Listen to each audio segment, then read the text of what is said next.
Shared web hosting is probably the most known and used among casual web surfers and entrepreneurs alike. If you have a website right now, and you don't know what shared hosting is, chances are you are on it.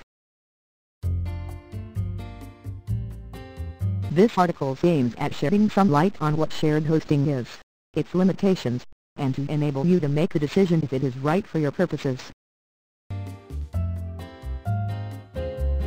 In the US alone, there are literally thousands of web hosts that offer shared web hosting. Some of these hosts have their own data center, others lease servers from larger data centers. Then there are resellers, who themselves have rented shared server space or dedicated servers with bigger web hosts. Let's take a look at the concept of shared web hosting plans. With shared hosting, many individual websites from different customers reside all on the same physical server. That means that all of these websites share the same resources on that server. As a result, none of these sites will be able to utilize 100% of the server's resources.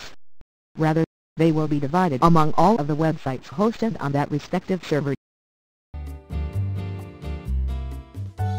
This is to keep costs low and to enable web hosts to offer plans in the price range shared hosting is known for. Since all of the shared hosting accounts on a server utilize the same hardware, maintenance and administration costs are low.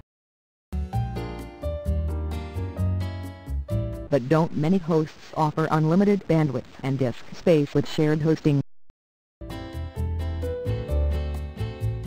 Yes, indeed some do. However, disk space and bandwidth are not the same as RAM and CPU usage, which will have to be kept to ensure the server's stability. This means that your website is likely not going to load as fast or be as responsive as on a dedicated server. This is especially true for sites that rely heavily on scripting and queries to the database.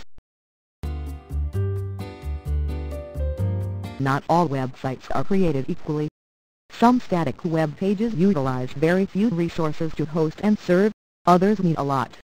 Good hosts will migrate your website among different servers to ensure you are getting the performance you need. Also, good hosts will not completely fill the server, rather cap it at a certain percentage. However, not even bandwidth or disk space is unlimited. There is a physical limit the network can handle, and most hosts will suggest a dedicated server once you reach that limit. If you host a lot of images or other media files, you may want to consider hosting them separately on a storage service like the Amazon S3. Read your host's terms of service thoroughly. Shared hosting providers usually do not allow resource-hungry applications like Forex programs or live streams to be run on shared hosts. Out of the box, most shared hosting solutions serve all domains with a shared IP address. You can see what other domains can be found on the same IP you have by looking up your domain and the matching IP on webhosting.info. However, if you require a dedicated IP, e.g. for SSL, that's usually possible for a small monthly fee.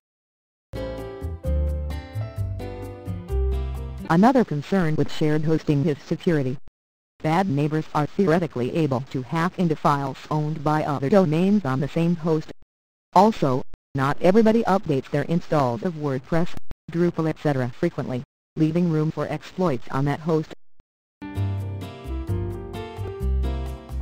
You will either have to accept the fact and live with it, or move to a more expensive solution like dedicated servers.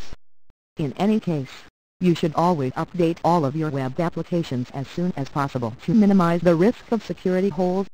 Do not host your site on a shared host if you are handling highly sensitive data. To sum things up, most people run their websites on shared hosts, and happily so. It is surely worth your time and some trial and error to find a good host to make the most out of your shared web hosting solution.